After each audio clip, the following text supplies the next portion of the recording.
আমরা তুঙ্গনাথ দর্শন করে বেরিয়ে পড়েছিলাম কোটেশ্বর টেম্পলের দিকে। কোটেশ্বর টেম্পলটি রুদ্রপ্রয়াগ ডিস্ট্রিক্টের মধ্যে পড়ে। কোটেশ্বর টেম্পলটি রুদ্রপ্রয়াগ টাউন থেকে প্রায় 3 থেকে 3.5 কিলোমিটারের মতো পথ।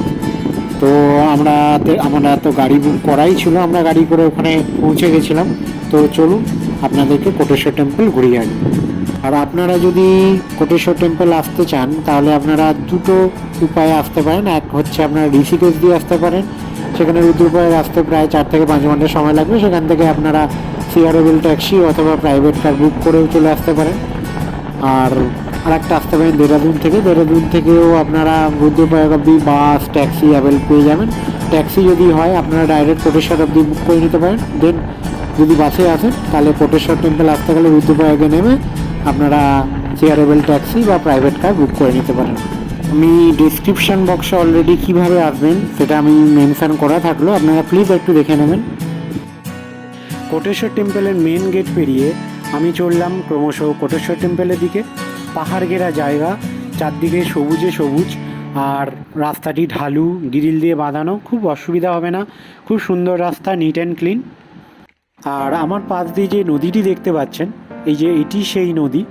এটা কি নদী জানেন? এটা হচ্ছে অলকানন্দা নদী। এই যে অলকানন্দা রিভার বয়ে গেছে। অলকানন্দা রিভারের পাশেই হচ্ছে কোটেশ্বর টেম্পল।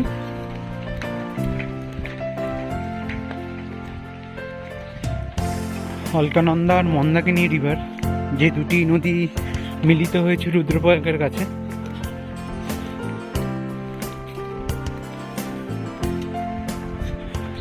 আর কোটেশ্বর টেম্পল যেতে যেতে সাইডে ভিউটা এরকম পাহাড় ঘেরা জায়গা। উত্তরাখণ্ড মানেই হচ্ছে পাহাড় ঘেরা জায়গা, দেবভূমি। প্রচুর গাছপালা, সবুজে ঘেরা জায়গা।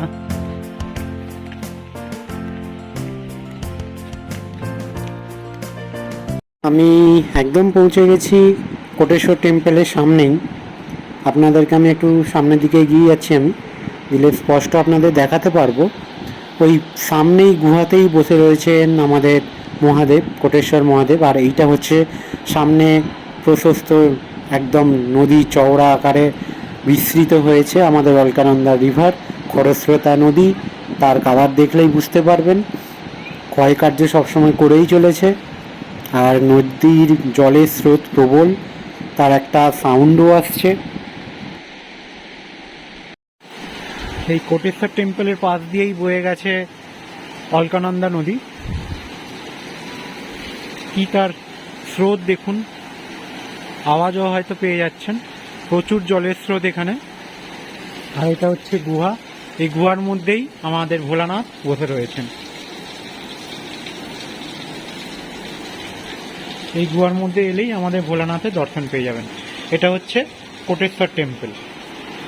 আর টেম্পলের পাশ দিয়ে দেখবেন এরকম ঝর্ণা জল উপর থেকে নিচে পড়ছে। সত্যি একটা আলাদা অনুভূতি হলো। আর এরকম গুহার মধ্যে ঠাকুরের দর্শনও পেলাম। আর গুহাটি চারদিকটা সবুজে সবুজ। এই গুহাটিও দেখুন প্রচুর ফ্লোরা, আর অনবরত এরকম ঝর্ণার জল নেমে আসছে, এরকম পড়তেই থাকে। আর ভেতরে ঠাকুর বসে রয়েছেন। তো অবশ্যই আপনারা আসবেন, জায়গাটি খুব সুন্দর লাগবে আপনাদের। পাশ দিয়ে নদী বয়ে গেছে। আপনারা অবশ্যই এখানে এসে ঠাকুরের দর্শন করবেন। আর প্রচুর ভক্তের সমাগম হয় এখানে কোটেশ্বর টেম্পলে। জায়গাটি খুব বিশাল বড়, অন্যান্য মন্দিরও আছে, মায়ের মন্দির আছে, হনুমানজির মন্দির আছে। আমরা সবারই দর্শন করেছি, প্রণাম করেছি। তো জায়গাটি খুব সুন্দর, বাঁধানো, নিট অ্যান্ড ক্লিন। আপনারা এখানে বসে কিছুটা সময়ও কাটাতে পারবেন, খুব ভালো লাগবে। তো অবশ্যই আপনারা এখানে ঠাকুরের দর্শন করে যাবেন। আর কেমন লাগলো জায়গাটি অবশ্যই কমেন্টস করে জানাবেন। আপনারা পারলে এখানে ফটোশ্যুটও করতে পারেন, খুব ভালো জায়গা। ঠাকুরের দর্শন করে আমরা চলে এলাম একটা ধাবাতে। এখানে থালি নিয়ে নিয়েছিলাম, খিদেও পেয়েছে। তো থালিটা 150 টাকা পড়লো। তো রয়েছে রুটি, রয়েছে দুটো, রাইস রয়েছে, সোয়াবিনের তরকারি ছিল, ডাল ছিল, স্যালাড ছিল, আর সাম্বার টাইপের ছিল, একটা স্যুপ টাইপের। তো খাওয়া শুরু করা যাক। আর আমরা যেখানে খেলাম ধাবাটি ছিল আপনা ধাবা বলে, পুরো রোডের গায়েই। আর এই ধাবাটির পাশ দিয়েই বয়ে গেছে অলকানন্দা নদী। আপনাদের আমি দেখাবো। এই সেই অলকানন্দা নদী। দেখুন, খাবার টেবিল সামনে খাবার, আর আমাদের পাশ দিয়ে বয়ে গেছে নদী। আমরা লাঞ্চ করে বেরিয়ে পড়লাম আমাদের গাড়ি করে হরিদ্বারের উদ্দেশ্যে। হরিদ্বারে স্টে করে দেন আমরা চলে যাব দিল্লি। দিল্লি থেকে আমরা ট্রেন ধরে পৌঁছাবো বাড়ি। তো এই সম্পূর্ণ ভিডিওটি কেমন লাগলো অবশ্যই কমেন্টস করে জানাবেন।